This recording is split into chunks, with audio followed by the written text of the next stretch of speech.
خروج باب 2. و شخصی از خاندان لاوی رفته یکی از دختران لاوی را به زنی گرفت و آن زن حامله شده پسری بزاد. و چون او را نیکو منظر دید وی را 3 ماه نهان داشت و چون نتوانست او را دیگر پنهان دارد تابوتی از نی برایش گرفت و آن را به قیر و زفت اندوده طفل را در آن نهاد و آن را در نیزار به کنار نهر گذاشت. و خواهرش از دور ایستاد تا بداند او را چه می شود. و دختر فرعون برای غسل به نهر فرود آمد و کنیزانش به کنار نهر می گشتند. پس تابوت را در میان نیزار دیده کنیزک خیش را فرستاد تا آن را بگیرد. و چون آن را بگشاد طفل را دید و اینک پسری گریان بود. پس دلش بر وی بسوخت و گفت این از اطفال عبرانیان است. و خواهر وی به دختر فرعون گفت آیا بروم و زنی شیرده را از زنان عبرانیان نزدت بخوانم تا طفل را برایت شیر دهد؟ دختر فرعون به وی گفت برو.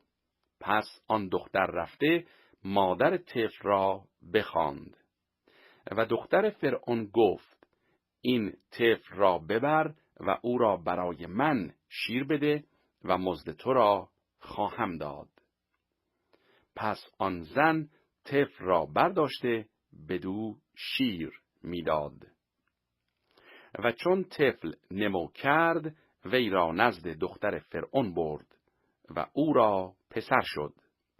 و وی را موسی نام نهاد زیرا گفت او را از آب کشیدم. و واقع شد در آن ایام که چون موسی بزرگ شد نزد برادران خود بیرون آمد و به کارهای دشوار ایشان نظر انداخته شخصی مصری را دید که شخصی عبرانی را که از برادران او بود میزند. پس به هر طرف نظر افکنده چون کسی را ندید آن مصری را کشت و او را در ریگ پنهان ساخت. و روز دیگر بیرون آمد که ناگاه 2 مرد عبرانی منازعه می کنند. پس به ظالم گفت چرا همسایه خود را میزنی؟ گفت کیست که تو را بر ما حاکم یا داور ساخته است؟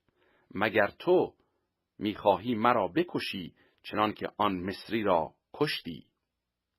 پس موسی ترسید و گفت یقینا این امر شیوع یافته است. و چون فرعون این ماجرا را بشنید قصد قتل موسی کرد و موسی از حضور فرعون فرار کرده در زمین مدیان ساکن شد و بر سر چاهی بنشست. و کاهن مدیان را 7 دختر بود که آمدند و آب کشیده آبخورها را پر کردند تا گله پدر خیش را سیراب کنند. و شبانان نزدیک آمدند تا ایشان را دور کنند. آنگاه موسی برخاسته ایشان را مدد کرد و گله ایشان را سیراب نمود. و چون نزد پدر خود رعوئیل آمدند او گفت چگونه امروز بدین زودی برگشتید؟ گفتند شخصی مصری ما را از دست شبانان رهایی داد و آب نیز برای ما کشیده گله را سیراب نمود. پس به دختران خود گفت او کجاست؟ چرا آن مرد را ترک کردید؟ وی را بخوانید تا نان خورد. و موسی راضی شد که با آن مرد ساکن شود و او دختر خود صفوره را به موسی داد. و آن زن پسری زایید و موسی او را جرشون نام نهاد چه گفت در زمین بیگانه نزیل شدم.